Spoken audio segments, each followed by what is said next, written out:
똑같이 12억 하던 아파트가 8억으로 떨어졌을 때 누군가는 공포에 질려 집을 던지고 누군가는 환호하며 집을 삽니다. 이 결정적 차이가 부자와 평생 흙수저를 가릅니다. 여러분은 어느 쪽입니까?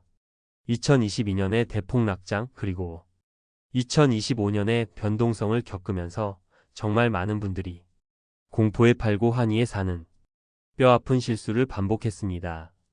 월가의 베테랑 투자자조차 전업 투자를 한 이래로 가장 어려웠다. 마치 녹다운이 될 정도로 얻어맞은 꼴이었다. 고 고백할 만큼 힘든 시간이었습니다. 문제는 이런 하락장이 바로 부의 지도가 다시 그려지는 인생을 바꿀 결정적인 시기라는 사실을 우리 모두 머리로는 알고 있다는 겁니다. 하지만 막상 그때가 오면 온몸이 얼어붙어 아무것도 하지 못합니다. 이 영상을 끝까지 보시면 여러분은 하락장에서 99%의 투자자가 실패하는 치명적인 이유 두 가지를 명확히 이해하게 될 겁니다. 그리고 부자들이 실제로 하락장을 부의 축적 기회로 만드는 버티는 시스템을 구축하는 세 가지 구체적인 방법을 확실히 알게 되실 겁니다. 첫 번째, 우리는 왜 하락장에서 처참하게 실패할까요? 바로 독한 인내심이라는 환상에 빠져 있기 때문입니다. 한 경제 기사에 따르면 자산 컨설턴트 이지영 대표는 이렇게 지적합니다. 투자는 독한 인내심이 아니라 버틸 수 있는 시스템의 문제입니다. 일반 투자자들이 장기 투자를 하고 싶어도 하지 못하는 가장 현실적인 이유는 바로 현금 흐름의 부재 때문이라는 것이죠. 여기 평범한 김 과장님이 있습니다. 2021년 그는 영혼까지 끌어모아 12억짜리 아파트를 매수했습니다. 하지만 2025년 시장이 얼어붙으며 아파트 가격은 8억으로 곤두박질 쳤습니다. 설상가상으로 금리는 계속 오르고 매달 갚아야 하는 대출이자는 숨통을 조여옵니다. 머리로는 압니다. 버텨야 한다. 지금 팔면 끝이다. 라고 수없이 되뇌지만 당장 다음 달 카드값과 대출이자를 막을 길이 보이지 않습니다.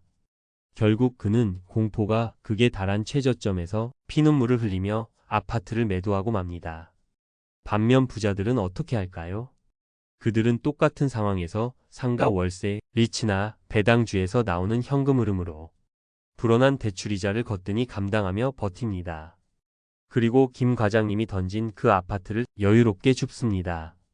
독한 의지로 버틴 게 아니라 버틸 수밖에 없는 시스템이 있었기 때문입니다.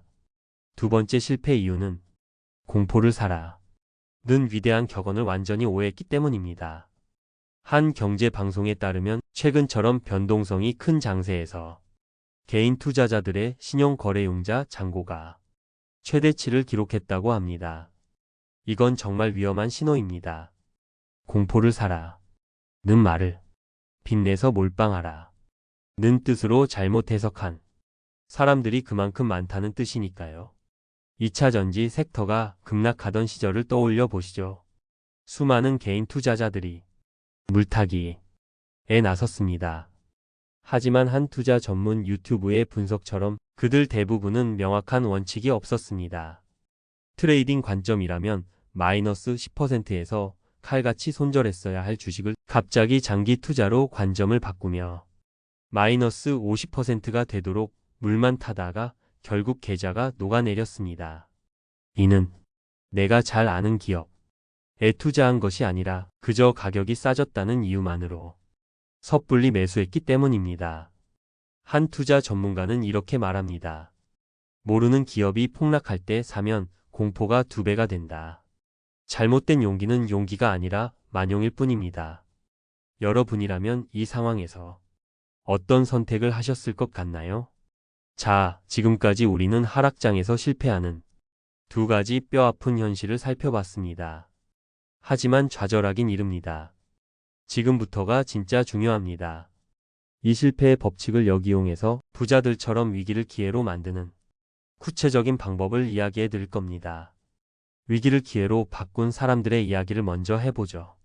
매일 경제 기사에 소개된 옥탑방 워킹맘에서 100억 자산가로 성공한 이지영 대표의 사례를 다시 한번 보겠습니다. 그녀는 하락장을 두려움의 대상이 아니라 기회의 신호로 인식했습니다. 그녀는 실패에 대한 막연한 공포보다 10년 뒤에도 똑같은 자리에 머물러 있는 것이 훨씬 더 무섭다 고 말하며 행동에 나섰습니다. 그녀의 성공 비결이 과연 남다른 투자 감각이었을까요? 아닙니다. 핵심은 바로 우리도 만들 수 있는 버티는 시스템을 일찌감치 구축했다는 데 있습니다. 안정 자산과 현금 흐름 자산을 조합해서 어떤 시장 상황에서도 대출이자를 감당하고도 남을 현금 파이프라인을 만들었습니다. 그랬기에 모두가 공포에 떨 때 그녀는 오히려 저점 매수라는 과감한 결정을 내릴 수 있었던 겁니다.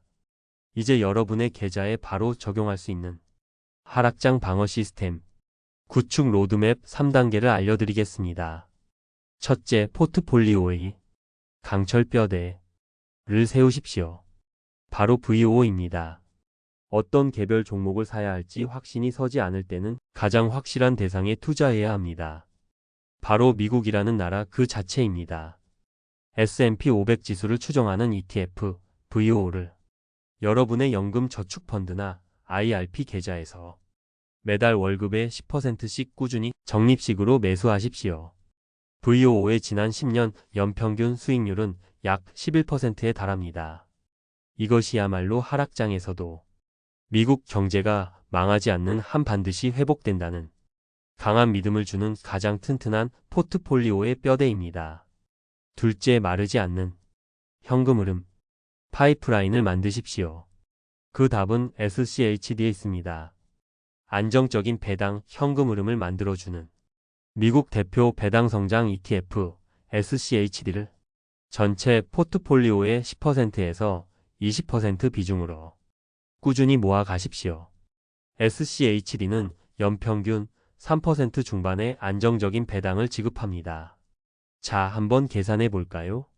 만약 여러분이 SCHD에 1억 원을 투자했다면 세금을 떼고도 1년에 약 300만 원, 매달 약 25만 원의 현금이 통장에 꽂히는 겁니다.